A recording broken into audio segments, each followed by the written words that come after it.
Ça y est, il fait 60 degrés. Ça y est, ça tombe bien. Je vais te lire des passages de L'étranger d'Albert Camus. C'est un livre sonna. Voilà. Il est fait une chaleur excessive dans ce livre. C'est l'Algérie française. Le champ lexical du soleil est de toute beauté. Mais alors, qu'est-ce que t'as chaud? Quand tu sors de ces pages, t'es en sueur, mon ami, si tu savais. Mais il faut que je te le lise quand même. Tu vas avoir encore plus chaud qu'aujourd'hui, mais c'est pas grave, c'est pour ton bien. L'idée, c'est de faire une corrélation entre L'étranger d'Albert Camus et l'animé japonais Blue Lock, ok, dont je t'ai déjà parlé. Il me semble, oui, c'est même sûr. Oui, je me revois t'en parler à l'émission précédente. Alors, commençons par Blue Lock, ok? Qu'est-ce que c'est? C'est un presse-agrumes. Euh, je sais, dit comme ça, c'est pas très vendeur, mais tu comprendras que le presse-agrumes prend tout son sens dans l'histoire. Euh, le Blue Lock, c'est un complexe sportif, on peut dire ça, dédié au football. C'est une pépinière de talents dans laquelle évoluent les attaquants les plus prometteurs de la nation japonaise, de tout jeunes hommes très prometteurs. L'idée, c'est de tirer parmi cette marmite voilà, le GOAT, comme on dirait aujourd'hui, le greatest of all time. Hein, pas besoin de traduction. Le meilleur d'entre tous. Voilà, parmi tous ces jeunes gens que sont Isagi, Bashira, Hitoshi, Kunigami et tous les autres, on les adore avec mon fils. Hein. Je regarde Blue Lock avec mon fils. C'est vraiment très très bien. Alors il faut que tu vois au-delà du football, parce que tu vas me dire, bah oui, mais moi je m'intéresse pas au football. Moi non plus en fait, mais ce que j'apprécie beaucoup, c'est la moralité subversive derrière, derrière les dessins. Et nous allons en causer de cette moralité subversive. Donc concrètement, si tu veux, il y a plusieurs points à développer au sujet de cet animé. Le premier étant, j'ai tout noté là, tu vois, pour que les choses soient claires pour toi, pour moi, pour tout le monde. L'enfermement conduit à l'éveil. L'enfermement conduit à l'éveil. Ce que j'entends par enfermement, c'est l'emprisonnement. Allons jusque-là. Tu ne peux pas sortir du Blue Lock, en fait. C'est un complexe sportif qui est sous scellé. Tu ne peux pas en sortir tant que tu n'as pas atteint la mission qui t'a été assignée, à savoir vaincre tous les autres Coco et devenir le meilleur attaquant du Japon. Euh, tu ne peux pas en sortir. Blue Lock. Lock en anglais, c'est la serrure. Ok, donc hein, serrure, hein, prison. Ok. Blue, la couleur bleue. La prison mène au ciel. C'est comme ça que je le vois. Hein. Je te dis ça comme ça sur le vif. Je ne sais pas si les créateurs, les mangaka se sont dit, voilà, on va donner ce sens-là étymologique à notre titre, mais en tout cas, moi, c'est comme ça que je vois. Blue Lock. Ok. La prison conduite au ciel. Euh, Alors, on n'est pas dans un domaine judiciaire, ok, d'accord? Les gamins n'ont rien fait de mal au départ.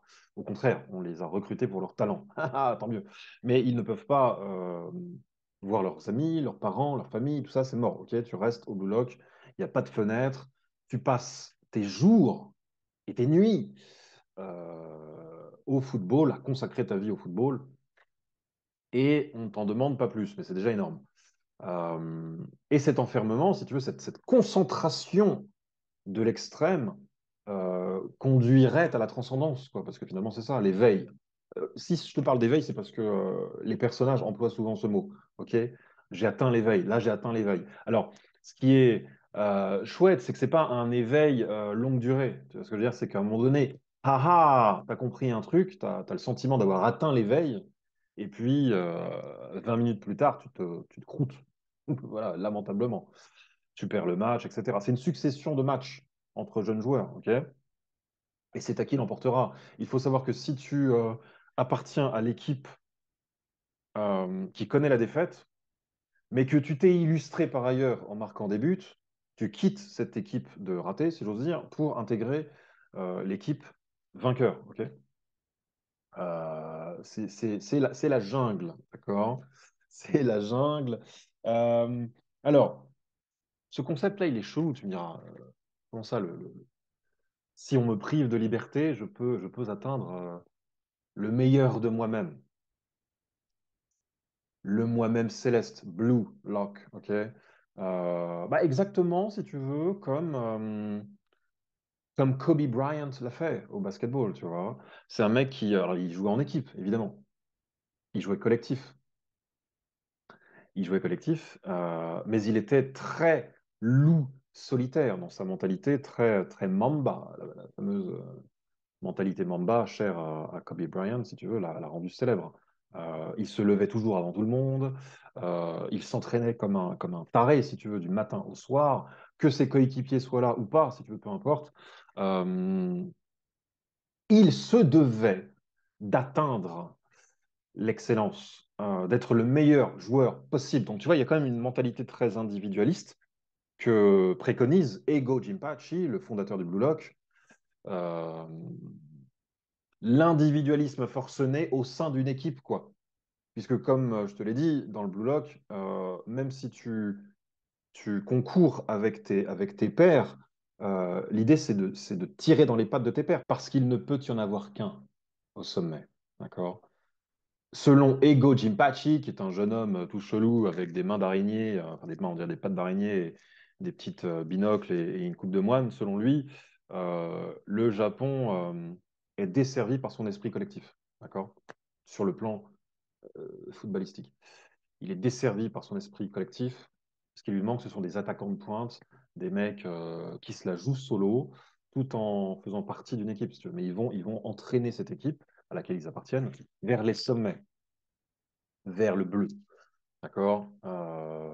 Messi, Ronaldo, Maradona, Pelé, tous ces joueurs qui se sont distingués des autres. D'accord?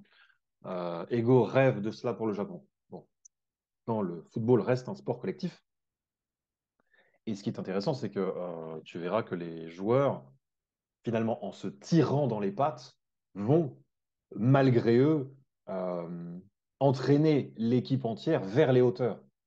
Tu vois, tout le monde s'en donne à cœur joie pour être le numéro un, ce qui fait que tout le monde progresse. Ah, tu vois, finalement. Donc, l'enfermement, oui, parce que la concentration que nécessite l'excellence peut difficilement survenir en milieu, euh, en milieu ambiant, en milieu populaire, si j'ose dire, populaire en termes de nombre de gens autour de toi. Si tu es distrait parce que les uns et les autres te sollicitent, c'est compliqué, tu vois. Puis tu vas arrêter ce que tu fais, puis tu vas reprendre 2 heures après, etc. Alors que si tu t'y adonnes corps et âme et que tu ne fais que ça, tu as de grandes chances, un jour ou l'autre, d'atteindre la transcendance, quel que soit ce que tu mets derrière ce mot. Voilà, c'est une philosophie de l'extrême. Qu'est-ce que tu cherches à accomplir? Si tu cherches le meilleur, il faut t'y consacrer. D'accord? C'est le cas d'Elon Musk, par exemple, qui, de son propre aveu, entre ses, je sais pas moi, 18 balais et 25 balais, si tu veux, n'a fait que concevoir des logiciels informatiques. Il avait la tête dans son ordinateur du matin au soir. Il avait une petite amie à l'époque, mais il ne la voyait que brièvement. Et quand il la voyait, c'était dans sa piole de 2 mètres carrés qu'il partageait avec son frère. Il y travaillait toute la sainte journée. Et la petite amie, ben, elle dormait sur le canapé, elle dormait là où elle pouvait, pendant que Elon travaillait. Il était enfermé dans sa piole, tu vois. Il ne faisait que ça. Et il est devenu ce qu'il est devenu. On aime ou on n'aime pas le personnage, peu importe. Euh, et il est vrai, si tu veux, moi-même, je le constate avec mon propre régime de vie, c'est-à-dire que quand je m'éloigne un tant soit peu d'une activité qui m'est chère, eh bien, j'ai toujours du mal à m'y remettre. Tu comprends. Alors que si finalement je m'y consacre, corps et âme, si j'ose dire, je me sens progresser. Ok. Et s'y consacrer corps et âme requiert une forme d'isolement, une forme de solitude fructueuse, même au sein d'un groupe, même au sein d'une équipe, tu vois, quitte à fermer la porte, tu vois, et à te concentrer sur ta tâche, la tâche que tu t'es assignée toi-même ou que Ego Genpachi t'a assignée, tu vois. Donc, on a Elon Musk, on a Tom Brady au football américain, on a Kobe Bryant, bien sûr, le maître de la Mamba mentalité, qui travaillait en équipe, évidemment, avec ses pairs, mais qui était très solo, quoi, qui jouait très perso, finalement, qui s'entraînait déjà de façon tout à fait personnelle. Il se levait à 4 heures du mat quand les autres se réveillaient à 7 ou 8 heures. À 4 heures, entre 4 et 8 heures, il était seul, si tu veux, sur le parquet. Et il s'entraînait corps et âme, tu vois, même dans le noir, parfois. Le mec, si tu veux, s'entraînait par moments dans le noir. Limite, il fermait les yeux pour savoir s'il était capable de marquer des paniers les yeux fermés, quoi. Enfin, le mec, il allait jusque-là. Alors, tu vas dire, c'est de la folie, je n'en demande pas tant à la vie. Bah oui, après, tout dépend de ce que tu cherches dans la vie. Mais pour Ego, la transcendance passe par l'enfermement, l'éveil. Hein, transcendance, éveil, on peut considérer que les deux notions sont synonymes. Euh, le grand dépassement de soi, quoi. Ok. Alors tu vas me dire, mais quel intérêt de se dépasser soi-même? Vaste question. C'est pas tellement le sujet, mais je dirais en quelques mots que l'intérêt de se dépasser soi-même et d'être très exigeant avec soi-même, c'est d'atteindre le maximum de plaisir. Parce que si tu maîtrises une activité, quelle qu'elle soit, en principe, tu y prends bien plus de plaisir que si tu ne la maîtrises pas du tout, et que tu as deux mains gauches, et que tu ne sais pas comment tu t'appelles, et comment gérer la situation, et mon Dieu, venez-moi en aide, je ne sais plus ce qui se passe. Là, non, plus tu maîtrises, en principe, je sais pas moi, ta planche de surf, ton tableau, si tu es peintre, tes logiciels informatiques, si tu es Elon Musk, plus tu maîtrises, plus le plaisir est bon, quoi. Je veux dire, c'est comme tout, c'est comme la danse, c'est comme la bouffe, c'est comme l'amour. Euh, la transcendance est quand même bénéfique. Maintenant, voilà les sacrifices. Tout le monde n'est pas prêt à tomber dans ce travers, si j'ose dire, ce travers fructueux de l'auto-sacrifice, quoi. C'est certain. Donc, ensuite, il y a quoi? Il y a l'éloge. Là, j'ai tout noté pour que ce soit clair. L'éloge de la date butoir. C'est-à-dire que quand les mecs du Blue Lock s'entraînent ou jouent les uns contre les autres pour obtenir un maximum de points, d'avance, etc., hein, c'est un jeu. C'est comme un jeu vidéo finalement. Il y a des paliers à surmonter. Ils ont toujours une échéance, si tu veux. Alors évidemment, un match de foot, c'est 90 minutes, ok? Il y a une échéance. Euh, Là, les matchs sont plus courts. Soit c'est une question de temps du match, soit alors il faut avoir marqué 5 buts avant l'équipe adverse pour l'emporter. Au Blue Lock, euh, si tu veux, l'échéance est éminemment bénéfique à la transcendance. Parce que si on te laisse tout le temps du monde pour faire ce que tu as à accomplir, eh bien généralement, tu n'accomplis rien. Parce que tu dis, j'ai le temps. Euh, Pourquoi écrire Prince de sang 2 là maintenant? Je pourrais l'écrire l'année prochaine. Sauf que tu sais pas ce qui va t'arriver l'année prochaine. Tu vois ce que je veux dire? Tu sais pas ce qui va t'arriver dans une semaine. Donc, considère le temps comme ton allié et manipule le temps en ta faveur. Et pour le manipuler en ta faveur, eh bien, tu mets un réveil, quoi. Tu mets un réveil et tu dis, voilà, je vais tenter d'accomplir cette tâche en 1 heure. Je vais tenter de l'accomplir en 2 heures. Mais t'es malade, c'est beaucoup trop court. Eh bien, justement, tu vois, je vais me pousser dans mes propres retranchements. Et ça, c'est quand même une putain de philosophie, si tu veux. Et la date butoir, on sait tout ce que c'est. On a tous des comptes à rendre vis-à-vis d'un professeur, vis-à-vis d'un employeur. On sait pertinemment ce que c'est, si tu veux. Et au Blue Lock, si tu veux, on mise là-dessus et on pousse les joueurs à se déplacer à se dépasser avec des dates butoirs de plus en plus ridicules, quoi. Euh, Moi, je me souviens d'une expérience théâtrale là, il y a quelques années, quand j'ai monté Pouchkine. Au départ, la pièce faisait 4 heures. J'avais écrit une pièce de 4 heures. Les comédiens étaient ravis. Ils disaient, waouh, c'est du pain béni pour nous, les comédiens, parce que plus on est sur scène, mieux c'est. Tu vois, puis justement, pas d'échéance, pas de date butoir, pas de compte à rendre à un théâtre au moment où j'ai écrit la pièce.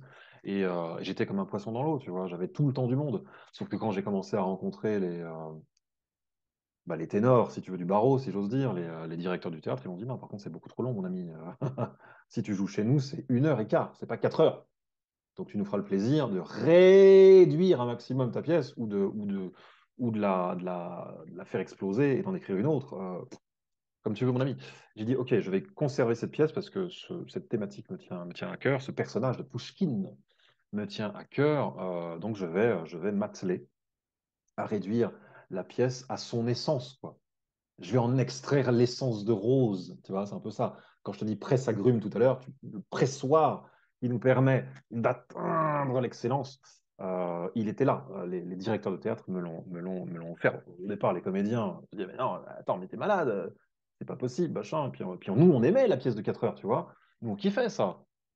On l'a mangé, cette pièce. Vous inquiétez pas, les gars, on va relever le défi. Et il ne s'agit pas d'envoyer des lauriers comme ça, de me jeter des lauriers à la figure. Mais disons que j'ai réussi à faire d'une pièce de 4 heures une pièce d'une heure et quart, euh, voilà, en attrapant finalement l'essence de ce que je voulais dire. Les comédiens ont fini par être ravis de ce choix narratif, artistique, et la directrice de théâtre en l'occurrence aussi. Ok. Donc tout le monde était gagnant, tu vois. Date butoir, j'avais une date butoir parce qu'il fallait que je rende mon travail, ma copie à une certaine date. Et puis le temps. Le temps m'était compté. Là, c'est pareil au Blue Lock. Le temps t'est compté. Et c'est vrai pour tous les êtres humains. Tu sais pas quand est-ce que tu vas clamser, mon ami. Bon, alors en attendant de clamser, travail, travail, travail. C'est un peu l'idée. Qu'est-ce que j'aime d'autre? Ah oui, alors juste par rapport à la date butoir, ça correspond au rythme d'un mangaka au Japon. C'est-à-dire que les mangakas sont sous pression continuelle. Je pense notamment au créateur de l'Attaque des Titans, que j'aime beaucoup. J'aime beaucoup le créateur et j'aime beaucoup l'Attaque des Titans, les deux. Qui disait, moi, Coco, je travaille 3 semaines d'affilée et j'ai une semaine de détente. Alors, tu vas me dire, mais une semaine de détente, c'est plutôt cool. Sauf que 3 semaines d'affilée à la japonaise, c'est tu commences à bosser à 6 heures du mat et tu finis à 2 heures du mat. Tous les putains de jours pendant 3 semaines, si tu veux.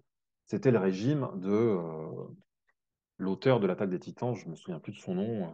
Je vois très bien ça. Son visage, il a été interviewé par Augustin Trapenard à la grande librairie. Augustin Trapenard était admiratif de ce jeune homme, hein. Je crois qu'il a 30 balais et quelques. Tout jeune, mais voilà, une discipline de faire, si tu veux, une pression de faire. Et ça donne le résultat qu'on connaît. Si le mec avait la latitude rêvée pour écrire son truc, peut-être qu'il serait encore au premier chapitre de l'Attaque des Titans, tu vois. À un moment donné, la pression fait du bien. Faut-il encore pouvoir, évidemment, l'encaisser.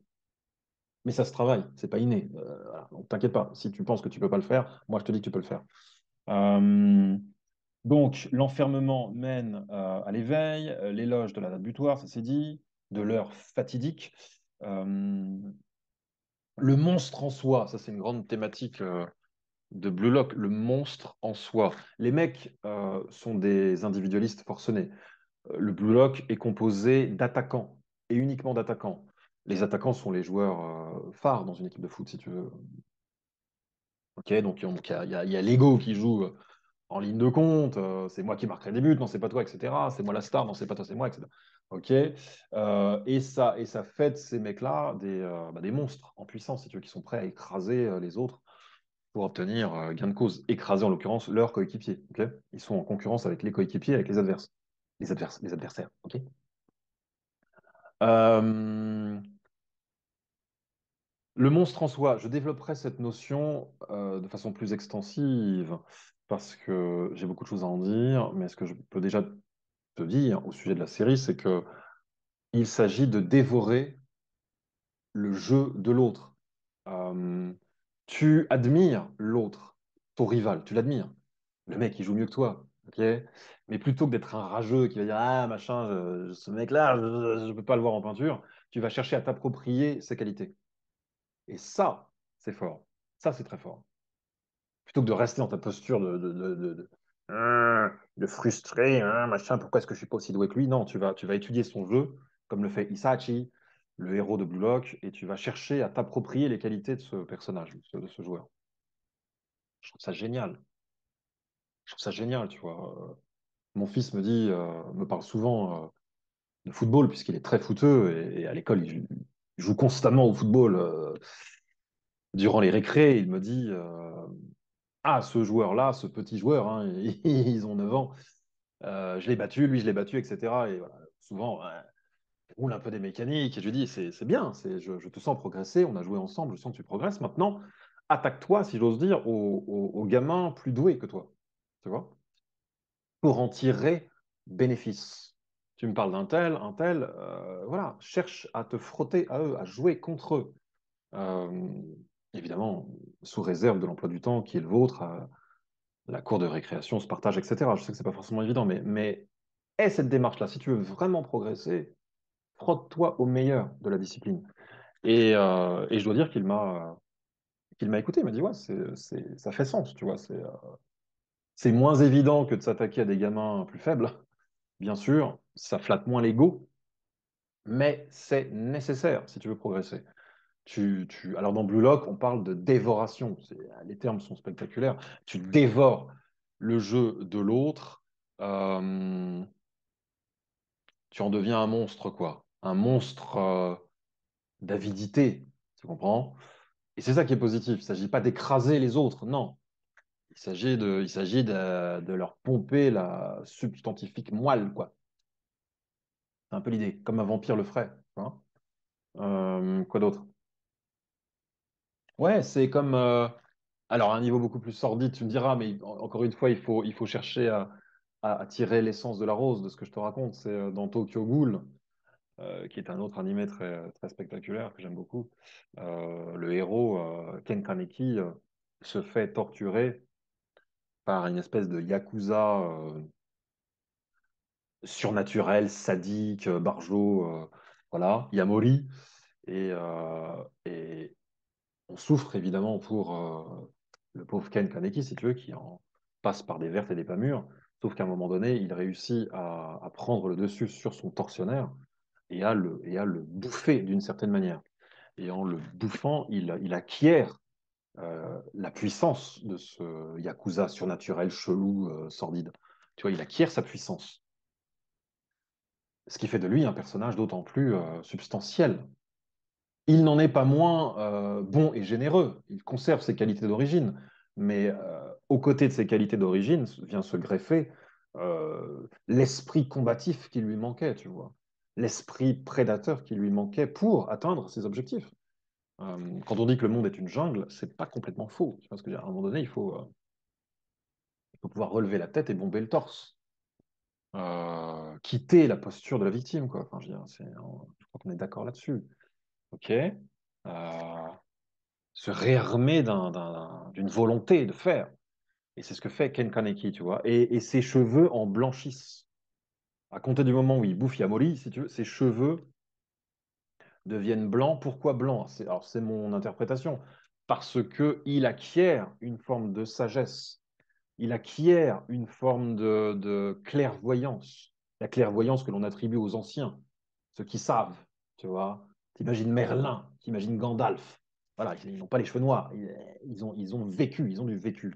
Et Ken Kaneki est un jeune homme, donc il conserve son visage lisse de poupin, mais les cheveux sont blancs et le contraste est saisissant, tu vois.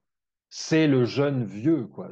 C'est le jeune qui a compris, en dévorant l'autre, en dévorant l'adversaire. Euh, c'est hyper, hyper intéressant quand on y réfléchit. Donc, mange les autres, c'est bon. Euh, Quoi d'autre? Je suis chaud même si j'ai faim. Courir la gloire, fuir le péril. Qu'est-ce que ça veut dire? Les joueurs du Blue Lock courent après la gloire, je te l'ai dit. Mais ce qui les motive à courir d'autant plus vite, c'est la fuite du péril. Le péril, c'est quoi? C'est de jarter du Blue Lock. Ok. C'est d'être relégué au rang de moins que rien. C'est d'être expulsé. Et personne ne veut ça. Personne ne veut être expulsé, être la risée du monde entier parce qu'on est mauvais, tu vois. Et cette peur au ventre les fait avancer. Et c'est un moteur absolu, si tu veux, la peur au ventre. Sers-toi de tes peurs pour avancer. Tu vois, c'est bien beau d'avoir des objectifs placés dans le futur, mais si tu peux fuir finalement le passé, fuir ce que tu redoutes, tu courras d'autant plus vite. Tu vois. La peur de la mort, la peur de la maladie, encore une fois, la peur de ne pas rendre sa copie euh, en temps et heure, en temps et heure, oui, c'est ça. Eh bien, cette peur te donnera des ailes, si elle ne te paralyse pas, bien sûr. Charge à toi de changer la donne, changer les règles du jeu. Tu comprends? D'être exactement comme Isachi dans Blue Lock. Isachi, il est, euh, il est formidable, ce gamin, parce il est adaptable. Ok. Alors, il a une reprise de volée de fou, ok, tant mieux pour lui. Il sait jouer au football, il a une reprise de volée de fou.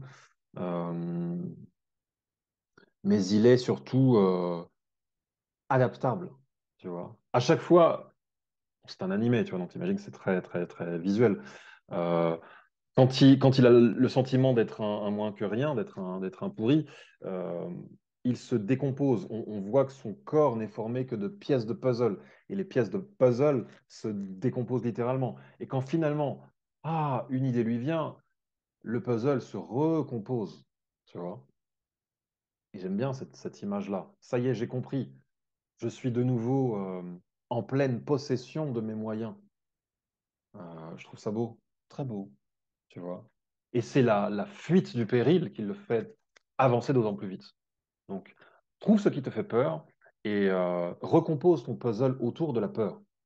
Dis-toi, bah, plutôt que de voir la peur comme un frein, je vois la peur comme un boost. Ça c'est bon, mon ami. Donc, quoi d'autre? Conquérir ses amitiés, ses partenaires, son clan. Oh, oh. Conquérir ses amitiés. L'amitié ne va pas de soi. Tu dois faire tes preuves auprès de tes amis. Au Blue Lock, c'est la même chose. Tu dois faire tes preuves auprès de tes coéquipiers. C'est-à-dire que si tu perds un coéquipier, parce qu'il s'est fait racheter par une équipe adverse, si tu veux, tu peux le regagner par la suite. Ok.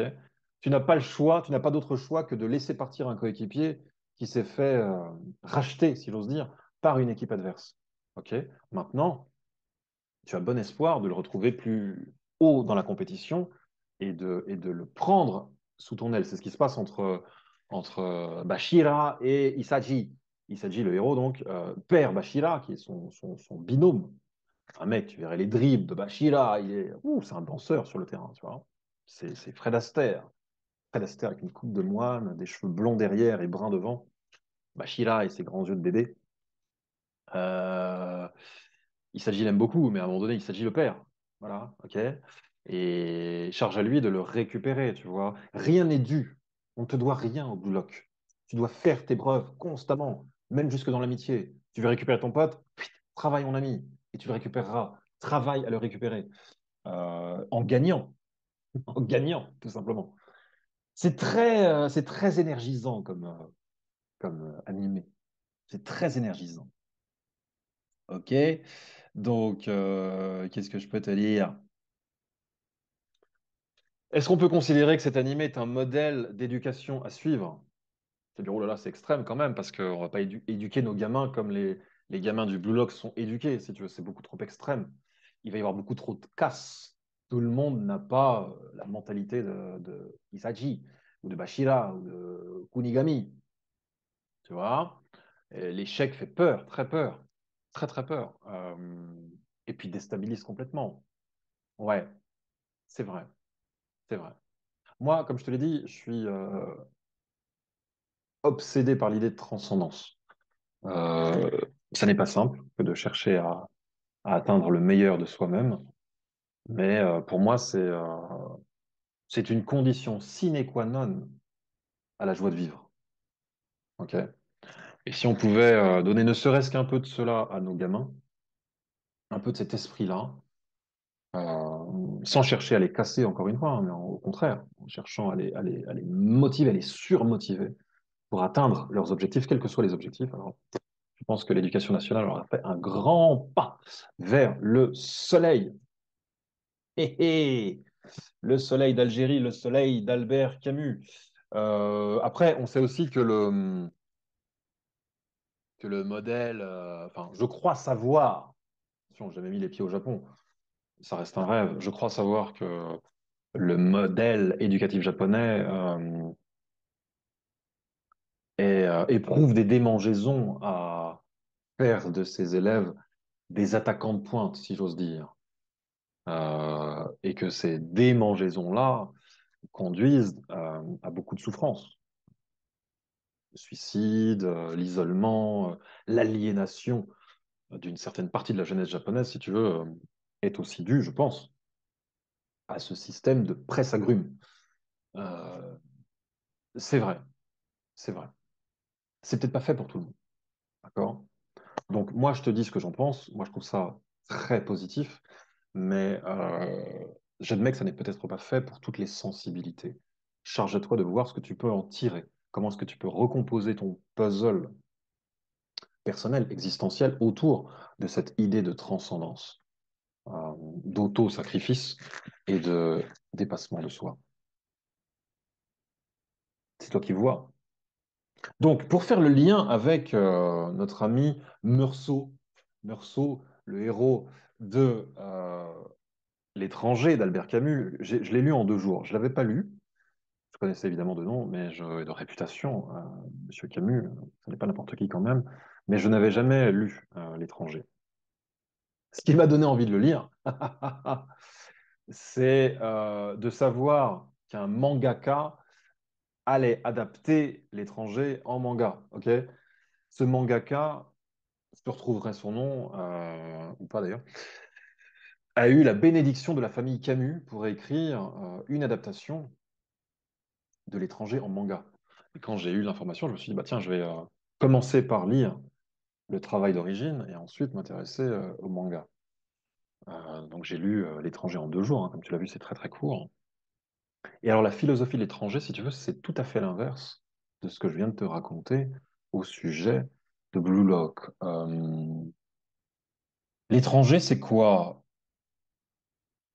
Meursault, donc le nom du héros, Meursault ou l'amputé spirituel, c'est comme ça qu'on pourrait le nommer. L'amputé spirituel, c'est vraiment ça, c'est l'histoire d'un homme amputé de la capacité à estimer les choses de sa vie à leur juste valeur. Il n'y a pas de juste valeur. Tout se vaut, ok, pour Meursault. Tout se vaut.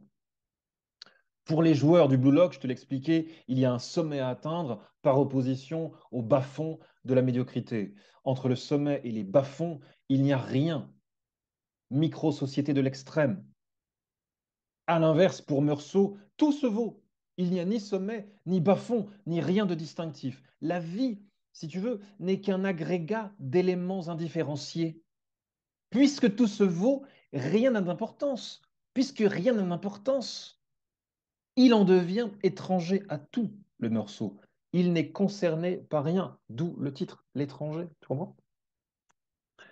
Il n'est concerné par rien.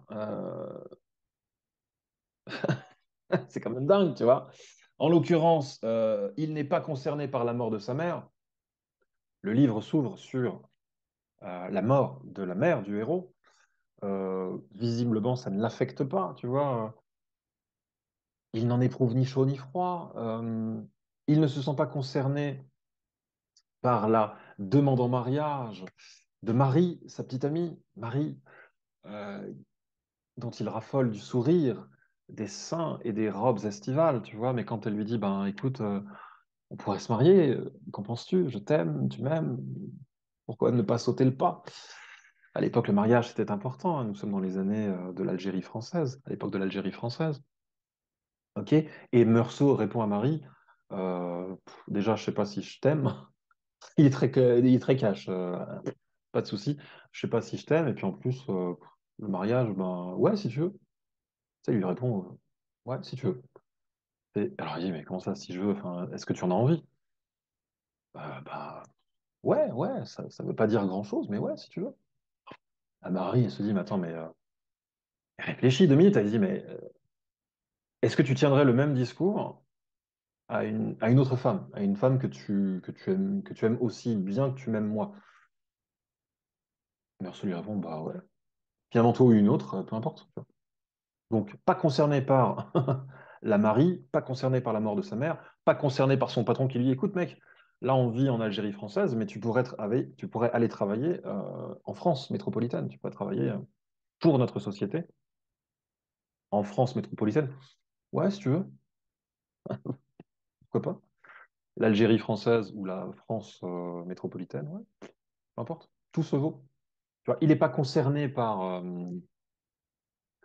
son poteau, là, Raymond. Alors, Raymond est un proxénète, ok? C'est un proxénète qui tape sur sa petite amie slash prostituée. Il lui tape dessus. Meursault le sait, puisque le mec est son voisin. Il entend les cris de la fille, il entend l'innommable. Bon, tu vois, pourquoi pas. Euh, Merde, comment il s'appelle? Raymond lui dit, elle m'a quitté, donc cette fille m'a quitté. Aide-moi à la récupérer, tu vois. Je vais lui écrire une lettre. Non, d'ailleurs, c'est toi, Meursault, qui va lui écrire, parce que tu écris mieux que moi. Donc, tu vas lui écrire une lettre pour lui dire combien je suis désolé d'avoir fait ce que j'ai fait, machin et tout. Et plutôt que Meursault se dise, mais pourquoi je ferais ça? Enfin, tu vois, t'es un odieux personnage. Enfin, non, ok, si tu veux, je t'écris ta lettre. Peu importe. Ça. Tu vas me dire, il est blasé. C'est un mec qui est blasé. Ça va au-delà de ça. Ça va au-delà de ça. Donc, pourquoi pas? Sa réponse préférée, c'est pourquoi pas? Alors, Camus le dit mieux que ça, évidemment, mais c'est un peu ça. Il commet un meurtre. Le meursault, c'est quand même le point d'orgue du livre. C'est pas un vrai spoil, hein, tout le monde le sait. T'as pas besoin d'avoir lu L'étranger pour savoir que Meursault va commettre un meurtre. Relativement à sa relation à Raymond. Il y a un lien entre Raymond, la prostituée, et le meurtre que commet Meursault. Il est arrêté pour avoir commis l'irréparable et sa réaction c'est bah ouais ouais j'ai tué ce mec. Pourquoi tu l'as tué? Bah, parce que j'avais chaud. Lexique du soleil, je te l'ai dit, hein, le champ lexical du soleil. J'avais trop chaud, voilà, donc j'ai pété les plombs à cause de la chaleur et je l'ai tué. Voilà. C'était pas contre lui. C'était pas contre lui. Alors, tu me dis, mais c'est quoi ce bouquin? Bah, c'est ça, c'est ça. Ce qui est rigolo, c'est que Meursault n'est pas insensible pour autant. Il est tellement sensible au soleil que le soleil va, pour ainsi dire, lui faire commettre un meurtre, comme je te l'ai dit. Il a trop chaud. Il est sensible aux variations de paysage des saisons. euh, il est sensible aux promeneurs dans la rue. Je t'ai parlé des seins de Marie, parce qu'il aime bien parler de ses seins. Il en est sensible. Il est sensible à son grand sourire, à ses robes d'été, tu vois. Donc, il est pas, c'est pas un sociopathe, si tu veux, qui ressent rien, ni la douleur, ni les sentiments. Non, il a des sentiments. Puis à un moment, il pète un plomb. Il pète un plomb auprès d'un prêtre. Donc je vais te lire le passage du prêtre. Il est assez sidérant. Euh, Tout se vaut. Rien n'est distinctif. Il n'y a pas de hiérarchie entre ce que j'aime et ce que je n'aime pas. Et entre les deux, il y a des gradations, il y a des variations, il y a des nuances. Non. Tout s'amalgame pour Meursault, contrairement aux joueurs du Blue Lock. C'est là où je fais le lien, si tu veux. Où, pour eux, rien n'est plus important que la transcendance, tu vois, que le dépassement de soi.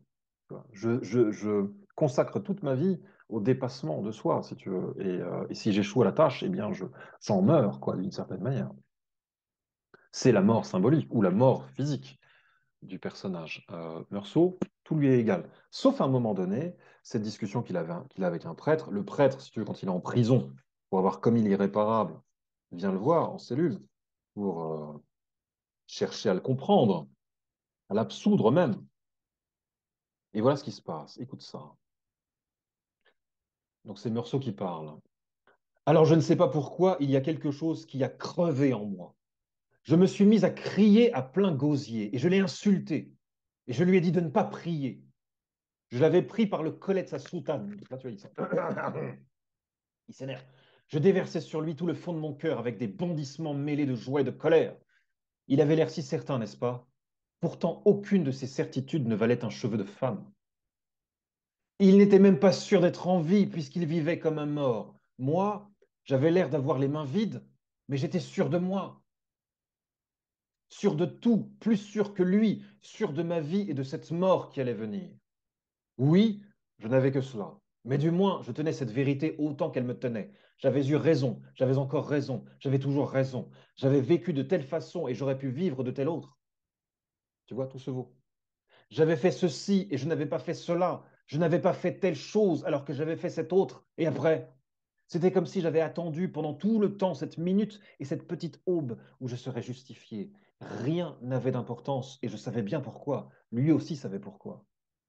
Du fond de mon avenir, pendant toute cette vie absurde que j'avais menée, un souffle obscur remontait vers moi à travers des années qui n'étaient pas encore venues, et ce souffle égalisait sur son passage tout ce qu'on me proposait alors dans les années pas plus réelles que je vivais. Que m'importait la mort des autres, l'amour d'une mère, que m'importait son Dieu, les vies qu'on choisit, les destins qu'on élit, puisqu'un seul destin devait m'élire moi-même, et avec moi des milliards de privilégiés, qui comme lui se disaient mes frères. Comprenait-il? Comprenait-il donc? Tout le monde était privilégié. Il n'y avait que des privilégiés. Tout se vaut.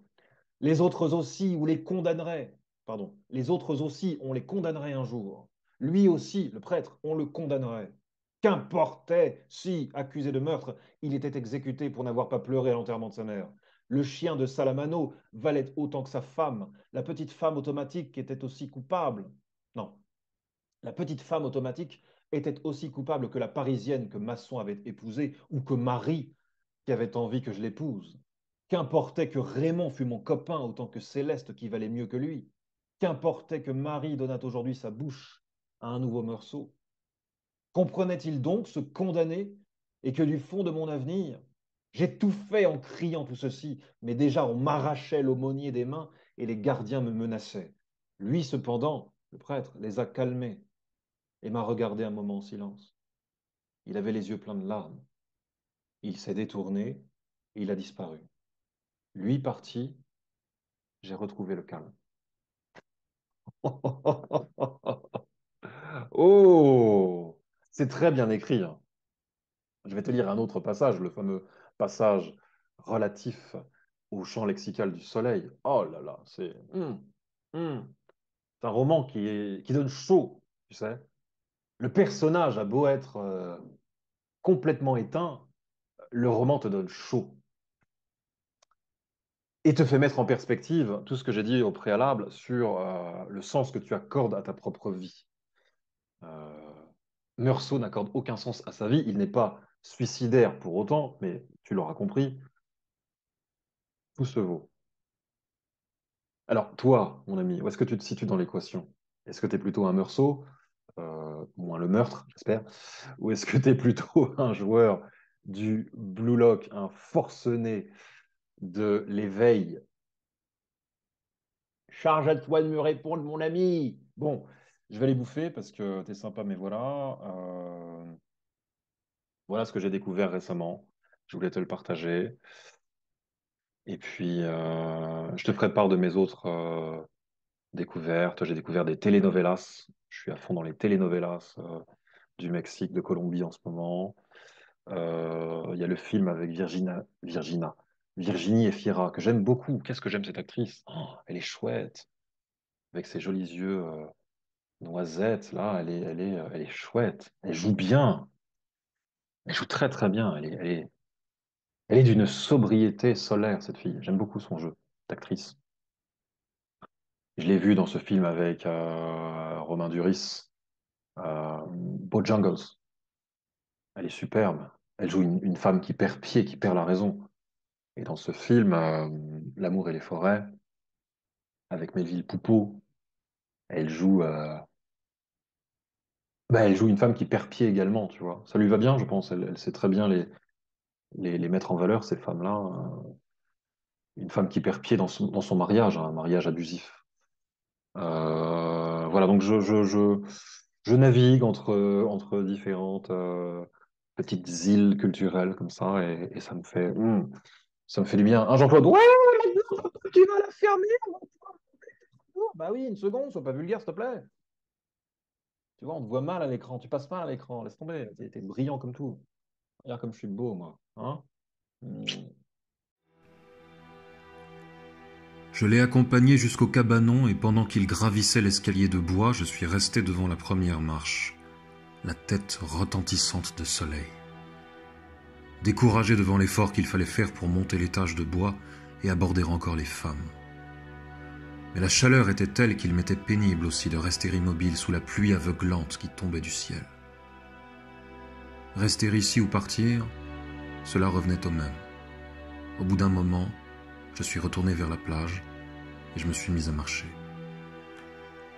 C'était le même éclatement rouge.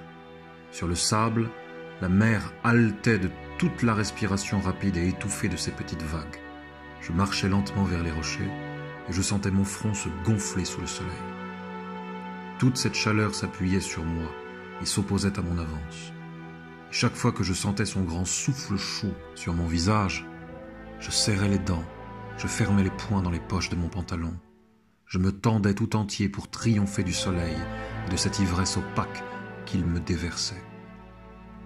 À chaque épée de lumière jaillie du sable, d'un coquillage blanchi ou d'un débris de verre, mes mâchoires se crispaient. J'ai marché longtemps. Je voyais de loin la petite masse sombre du rocher entourée d'un halo aveuglant par la lumière et la poussière de mer. Je pensais à la source fraîche derrière le rocher. J'avais envie de retrouver le murmure de son eau, envie de fuir le soleil, les forts, les pleurs de femmes, envie de retrouver l'ombre et son repos. Et ça continue, tu vois. Il approche de sa future victime. Il était seul, il reposait sur le dos, les mains sous la nuque, le front dans les ombres du rocher, tout le corps au soleil. Son bleu de chaux fumait dans la chaleur. Je devinais son regard par instants entre ses paupières mi-closes, mais le plus souvent son image dansait devant mes yeux, dans l'air enflammé.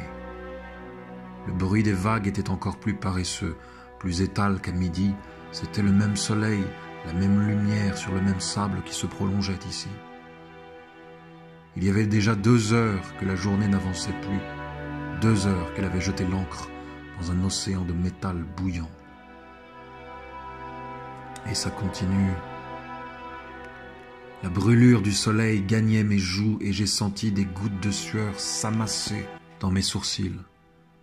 C'était le même soleil que le jour où j'avais enterré maman, et comme alors, le front surtout me faisait mal et toutes ses veines battaient ensemble sous la peau.